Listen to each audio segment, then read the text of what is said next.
यदा यदा हि धर्मस्य ग्लानिर्भवति भारत अभ्युत्थानम् अधर्मस्य तदात्मानं सृजाम्यहम् परित्राणाय साधूनां विनाशाय च दुष्कृताम् धर्म संस्थापनार्थाय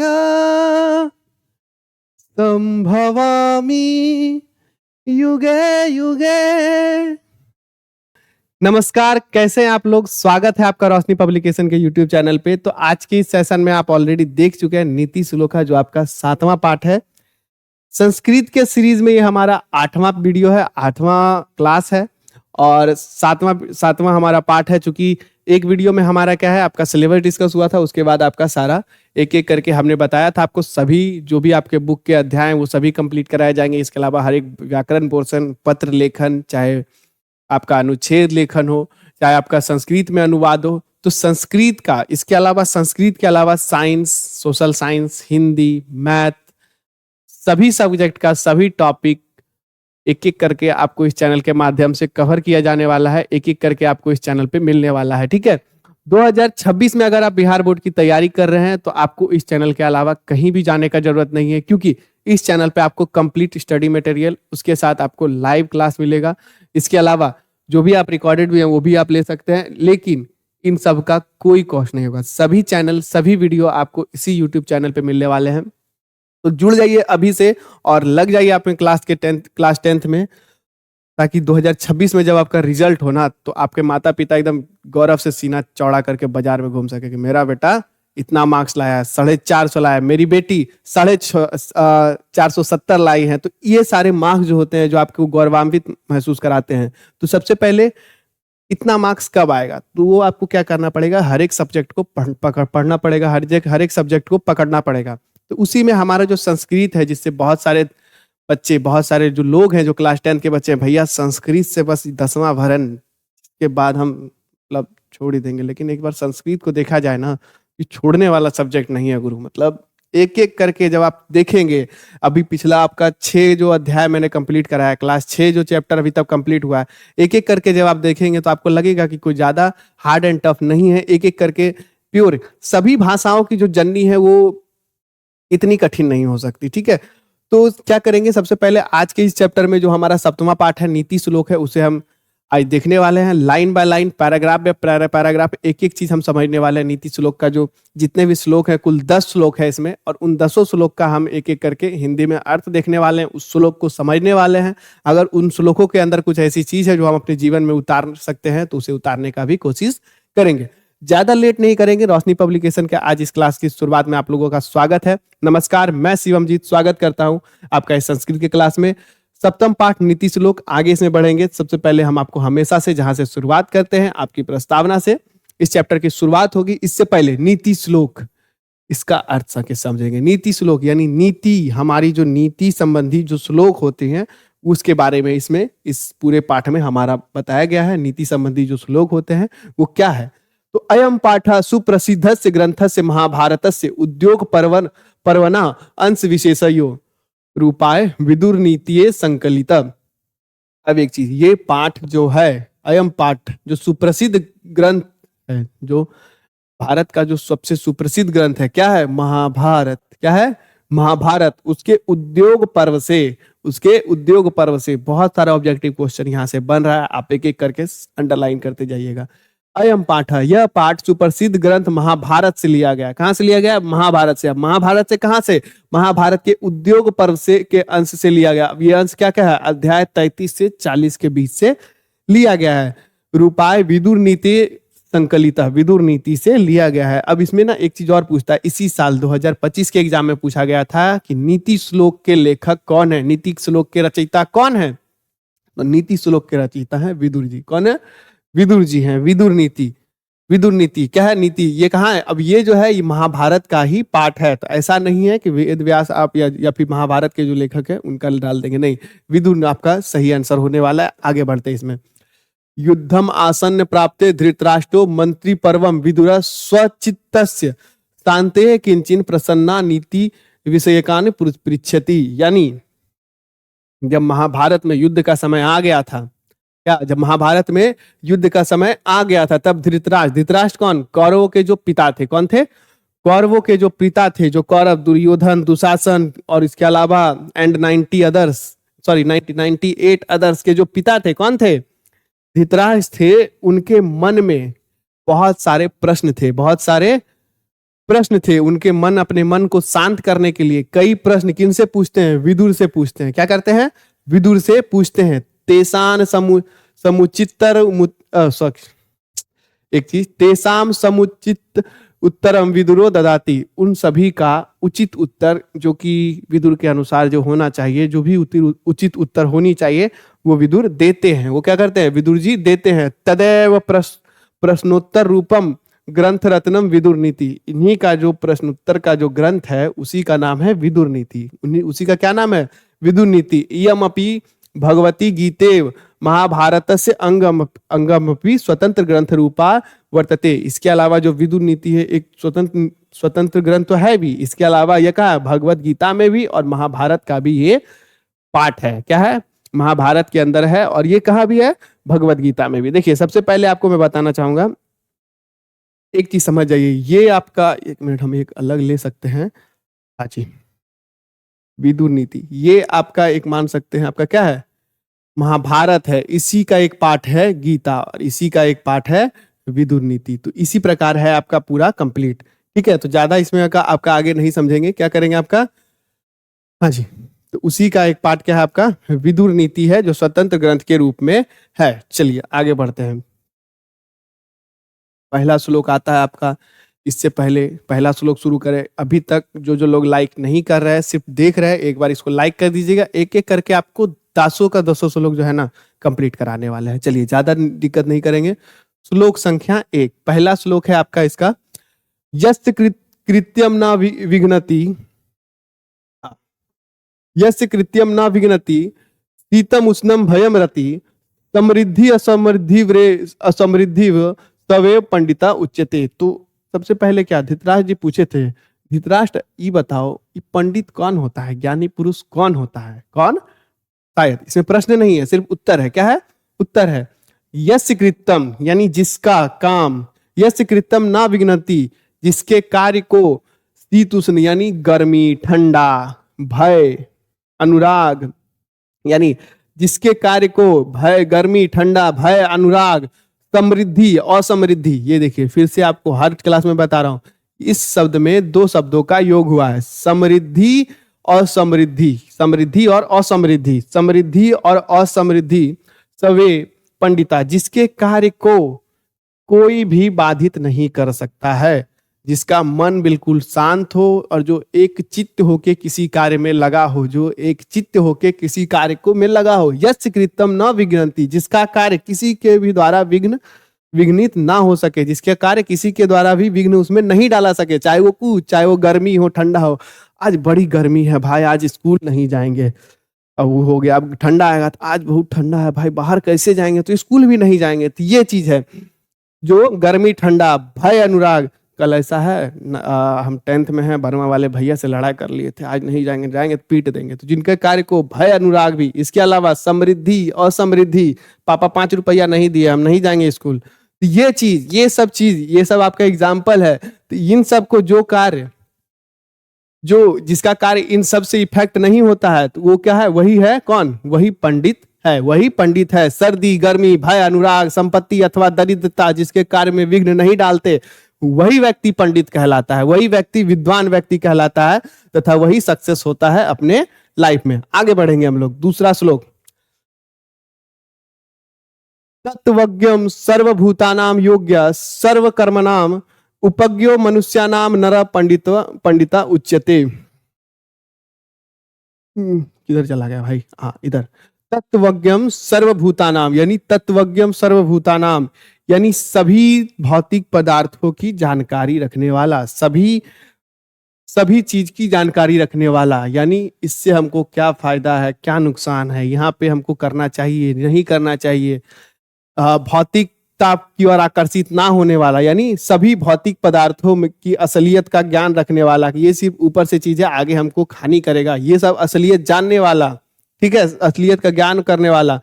सर्व कर्म नाम योग्य, सर्व कर्म नाम यानी सभी कार्य को योग्यता पूर्ण करने वाला। उपाज्ञो मनुष्य नाम यानी वैसा मनुष्य जो दूसरों के लिए उपाय है। उपाय अर्थात उपाय का मतलब क्या, मतलब जो दूसरों के लिए जो कार्य करता हो, जो दूसरों की मदद करता हो। उपाज्ञो मनुष्य नाम, वैसा मनुष्य जो दूसरों की मदद करता हो, वही मनुष्य क्या है, पंडित उच्चते, वही मनुष्य पंडित है। क्या है, वही मनुष्य पंडित है। दो श्लोक कंप्लीट। दो श्लोक में क्या है, पंडित कौन कौन है, तो ये तो आपका दोनों श्लोक का अर्थ आपको होप समझ में आ गया होगा। यहां से आपका कोई भी क्वेश्चन बनेगा, हमें आशा है आप जरूर उसका जवाब दे के आएंगे। आगे बढ़ते हैं हम लोग। श्लोक नंबर 3, अनाहुता प्रविशति अपृष्टो बहुभाषते अविश्वासते विश्वासति मूढ़ चेता नराधमा। अब दूसरा क्या है, मूर्ख कौन है, इसमें बताया गया है।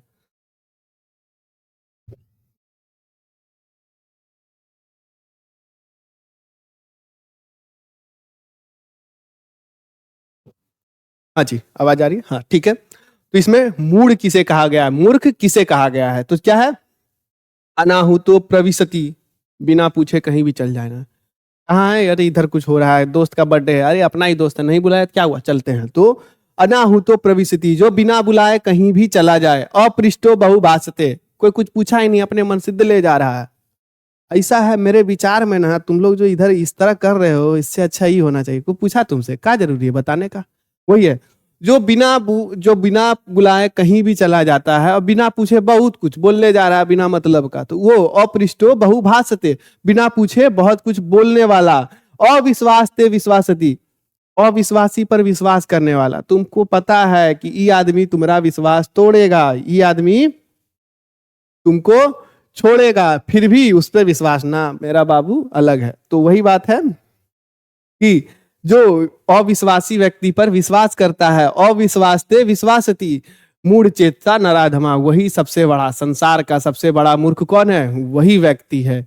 जो व्यक्ति अनाहुतो प्रविशति, जो व्यक्ति बिना पूछे कहीं भी चला जाए, जो व्यक्ति जो व्यक्ति बिना निमंत्रण के कहीं भी चला जाए, जो व्यक्ति बिना पूछे बहुत कुछ बोलने लगे, जो व्यक्ति अविश्वासी पर विश्वास करता है, वो उससे बड़ा मूर्ख इस दुनिया में कोई नहीं है दोस्तों। चलिए आगे बढ़ते हैं। चौथा श्लोक, 10 श्लोक है, 10 में मजा आने वाला है।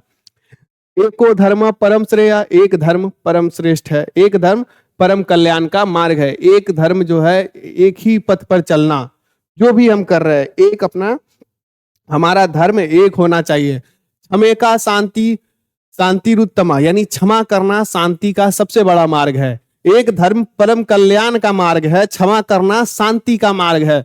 विद्या का परम तृप्ति, विद्या का परम तृप्ति, विद्या परम संतोष है, विद्या परम संतोष है। अहिंसके सुख वाहका, एवं अहिंसा से बड़ा सुख कुछ नहीं है। एक धर्म से बड़ा कोई कल्याण नहीं है। क्षमा से बड़ा कोई शांति का मार्ग नहीं है। विद्या से बड़ा कोई तृप्ति नहीं है, एवं अहिंसा से बड़ा कोई सुखकारी नहीं है। अहिंसा से बड़ी सुखकारी कुछ भी नहीं है। चलिए चौथा श्लोक क्लियर, ज्यादा कुछ तो इसमें डिटेल करने का जरूरत नहीं है। एक धर्म पे चलना चाहिए इंसान को, हमेशा क्षमा करना चाहिए। विद्या का परम तृप्ति, यानी विद्या आपकी परम तृप्ति है। जब आप विद्या अर्जन करते हैं तो उससे बड़ी तृप्ति नहीं हो सकती। इंसान भूखा है तो खाना खा लेगा, कुछ समय के लिए तृप्त हो जाएगा।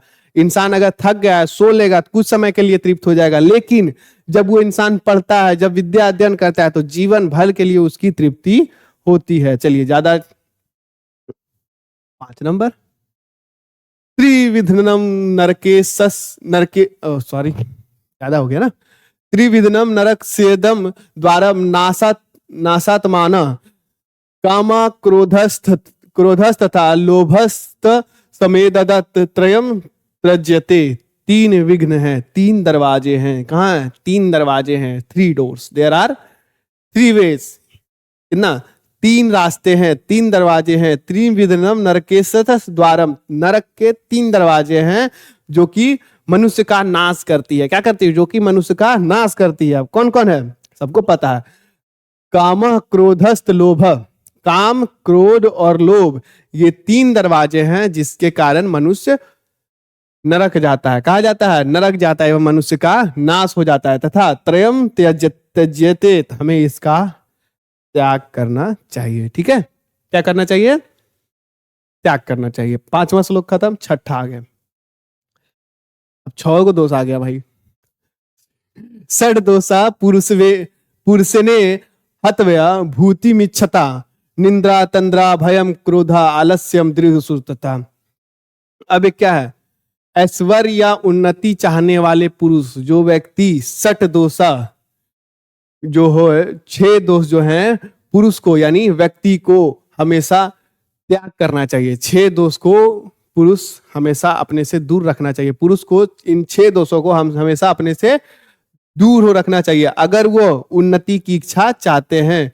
भूति मिच्छता, यदि ये उन्नति चाहता है, कोई पर्सन अपने जीवन में उन्नति चाहता है, कोई पर्सन अपने जीवन में आगे बढ़ना चाहता है, तो अपने से 6 दोष को दूर रहे। दोस्त नहीं, दोष।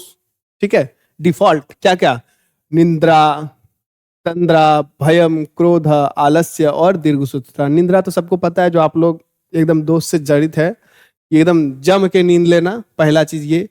तंद्रा, भय, किसी से डरना, किसी पे क्रोध करना, आलस करना, और दीर्घसूत्रता सबसे बड़ा वर्ड। दीर्घसूत्रता का अर्थ होता है किसी भी कार्य को, दीर्घसूत्रता का अर्थ होता है किसी भी कार्य को अपना लंबे समय के लिए टालते रहना। लंबे समय के लिए, आज नहीं करेंगे, कल करेंगे, कल नहीं करेंगे, परसों करेंगे, परसों नहीं करेंगे, तरसू करेंगे, तरसू नहीं करेंगे, चरसू करेंगे, तो वही करते रहना, उसी को कहते हैं दीर्घसूत्रता। ये देखिए अभी तक सुतले हैं, अभी तक ज्यादा मतलब क्या बताएं, रात भर बतियाई होंगी, ज्यादा इनमें क्या करना है? इसको क्या करना चाहिए? त्याग करना चाहिए। अगर ये उन्नति चाहती हैं तो इनको क्या करना चाहिए? अपनी निंद्रा का त्याग करना चाहिए। तंद्रा, भय, क्रोध, आलस, दीर्घसूत्रता, इन सब का त्याग करना चाहिए, और आप लोगों को भी इन सब का त्याग करना चाहिए। चलिए श्लोक नंबर 7। सत्येन रक्षते धर्मो, सत्य धर्म की रक्षा करता है। धर्म की रक्षा सत्य से होती है। विद्या योगेन रक्षते, विद्या की रक्षा योग से होती है। मृज्या रक्षते रूपम, फाउंडेशन नहीं बोलेंगे उसको, सत्येन रक्षते धर्मो, विद्या योगेन रक्षते, मृज्या रक्षते रूपम। फाउंडेशन से रूप की रक्षा होती है। तो मेकअप जो भी बोल रहे आप लोग, यानी जो मृज्या होती है, मृज्या यानी साफ सफाई भी एक तरह से आप बोल सकते हैं, अगर आपको डर लग रहा है बोलने में तो क्या है? मृज्या योगेन रक्षते, मृज्या यानी उपतन से आपका रूप की रक्षा होती है। तथा कुलम वृतेन रक्षते, सदाचार से, अच्छे आचरण से आपके कुल की रक्षा होती है, आपका कुल का नाम होता है। ठीक है, तो सत्येन रक्षते धर्मो, सत्य धर्म की रक्षा करता है। विद्या योगेन रक्षते, विद्या योग के द्वारा रक्षी जाती है। योग यानी परिश्रम, प्रैक्टिस, रिवीजन, इन सब के द्वारा विद्या की रक्षा होती है। मृज्या रक्षते रूपम, उपतन के द्वारा क्या? रूप की रक्षा होती है। उपतन यानी क्या? उपतन पाउडर, आपका क्या? श्रृंगार से बोल सकते हैं, श्रृंगार से रूप की रक्षा होती है। एवं कुलम वृत्ति, सदाचार से कुल की रक्षा होती है। आपके कुल का नाम होता है, क्या होता है? कुल का नाम होता है। चलिए इसी में आगे बढ़ेंगे हम लोग। 8वां श्लोक है, 6 हो गया हमारा, 8वां श्लोक है। सुलभा पुरुषा राजन सततम प्रियवादिना, सुलभा पुरुषा राजन सततम प्रियवादिना। हे राजन, सुलभ है क्या?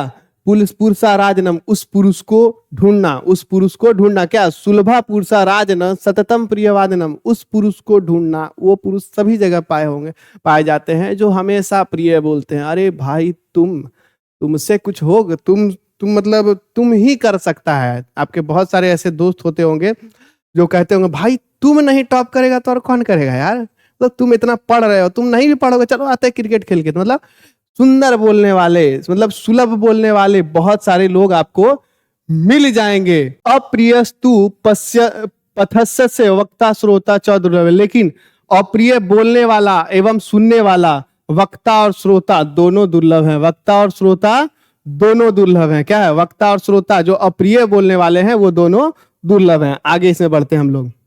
नम्मा पूजनीया महाभागा, पूजनीया महाभागा पुण्याश्च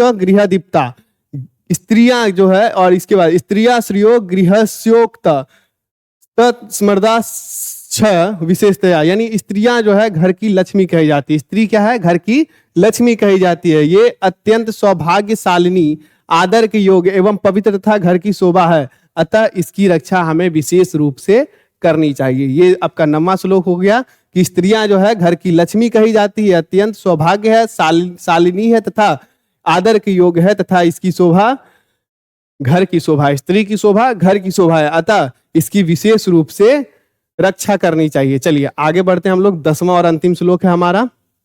अकीर्ति विनयो हंति अन्यार्थ पराक्रमा हंति नित्य क्षमा क्रोधम चारो हन्यन्ते हनियल क्षमान। विनय भाव से अपयश नाश करता है, यानी विनय जो है अपयश यानी आपके जो बुराई है, आपका बुराई, अगर आप विनम्र होंगे तो आपका यश बढ़ेगा, आपका अपयश का जो होता है वो नाश करता है। पराक्रम, आपका जो पराक्रम है वो आपके अनहोनी का नाश करता है, पराक्रमा अनर्थ को दूर करता है। हंति नित्यम क्षमा क्रोधम चारो, क्षमा सदा क्रोध का नाश करता है। अगर आपसे कोई क्रोधित है तो आप उसे क्षमा मांगते हैं तो वो क्रोध का नाश करता है। हनियंत क्षमा क्रोध चारो और हंत्यल क्षमनम, और सदाचार कुलछन का अंत करता है। क्या करता है? सदाचार आपके कुल का सम्मान बढ़ाता है, आपका सदाचार से आपके कुल का सम्मान बढ़ता है। तो चलिए इसी में आपका ये खत्म हो गया आपका टोटल 10 का 10। यदि आप इस चैनल पे नए हैं तो इस चैनल को सब्सक्राइब जरूर कर दीजिएगा, इस वीडियो को लाइक कर दीजिएगा अगर आपका ये वीडियो पसंद आया होगा। रोशनी पब्लिकेशन का अगर आप कोई भी बुक लेना चाहते हैं तो आप अपने नजदीकी बुक स्टोर फ्लिपकार्ट एवं अमेजोन से जाके ले सकते हैं। आज के इस सेशन में इतना ही, मिलते हैं अगले वीडियो में, तब तक के लिए जय हिंद, जय भारत।